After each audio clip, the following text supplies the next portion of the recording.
2 voyages au Panama et au Costa Rica annulés, un autre en Arménie reporté. Cette fois-ci, cet habitant de Limoges prévoit un déplacement en Europe et ce n'est pas gagné.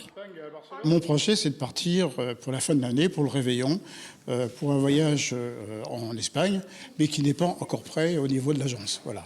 D'ici la fin de l'année, tout pourrait rentrer dans l'ordre. En attendant, cette agence qui organise pour 70% de son activité des voyages en Europe a annulé une grosse partie des réservations. L'ouverture des frontières n'y change rien. Ce sont des voyages en quart, donc qui dit groupe. Et c'est vrai que les hôteliers, restaurateurs actuellement ont des soucis pour pouvoir accueillir les groupes par rapport aux normes sanitaires qu'on leur impose.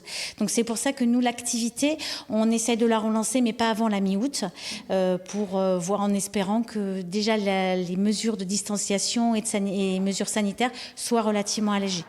Horaires réduits ou fermeture complète, les agences de voyage souffrent de la crise, d'autant que pour la plupart, le travail se concentre sur les longs courriers et là encore, c'est très compliqué.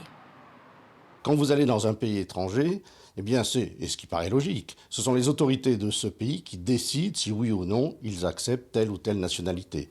Or, dès ce matin, ça a été très rapide, je vous prends un seul cas, l'île Maurice a fait savoir qu'il refusait absolument tout touriste pendant tout l'été.